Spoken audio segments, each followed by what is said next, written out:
Cinderella in Haverford High School's spring production of Cinderella, and today I'm going to be reading The Very Fairy Princess Takes the Stage by Julie Andrews and Emma Walton-Hamilton. Hello. Okay.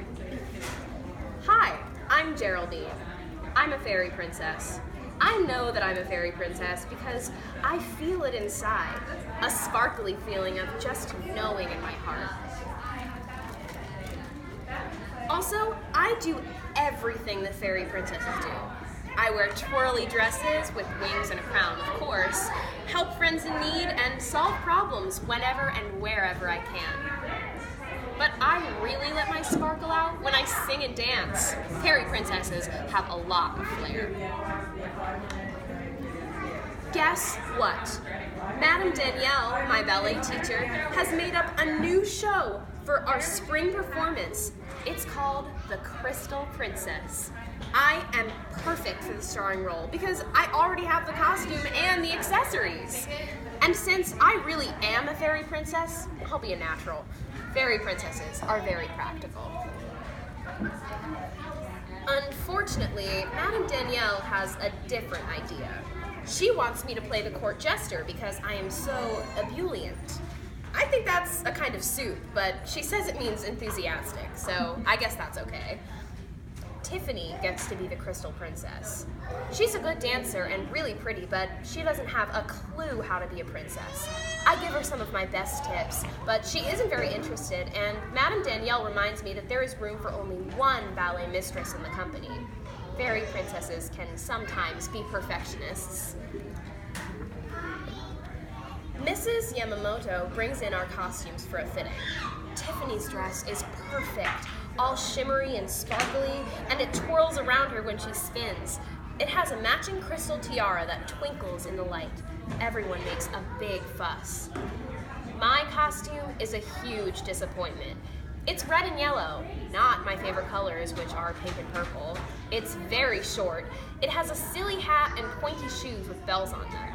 Worst of all, it makes me look like a boy. Mom says I'll look adorable anyway. Dad says I'll always be his little princess, and my brother Stuart says at least the tights will cover my scabby knees.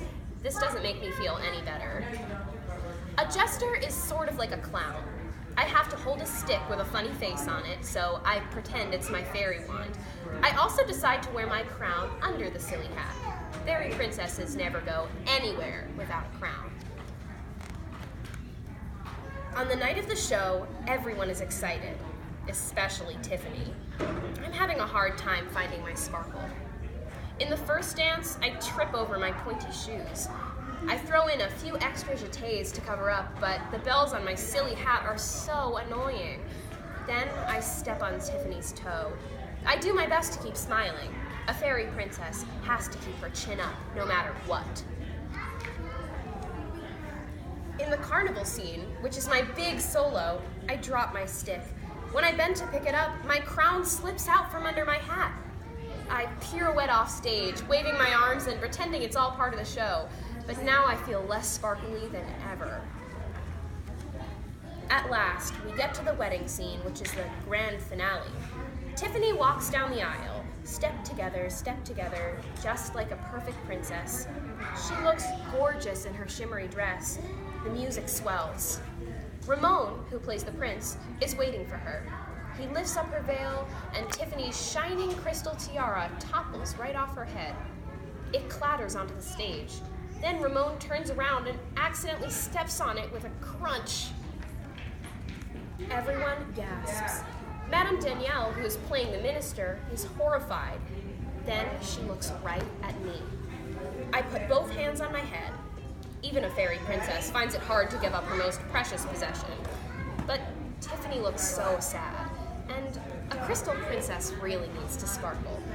I know what I have to do. Fairy princesses are very intuitive.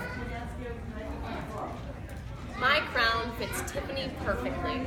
And the funny thing is, when I see her sparkling, my sparkle comes rushing back. The wedding scene is a big hit. The audience claps like crazy. I can see Mom, Dad, and Stuart cheering. I even spot my teacher, Miss Pym, in the audience. During the curtain calls, Tiffany and I hold hands. Fairy princesses love making new friends. When we take the company photograph, Madame Danielle puts me in the very front.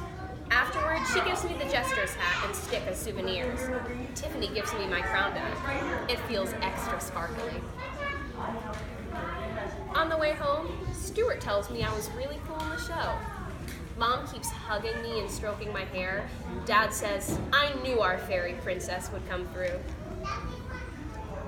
I am so tired I can hardly keep my eyes open.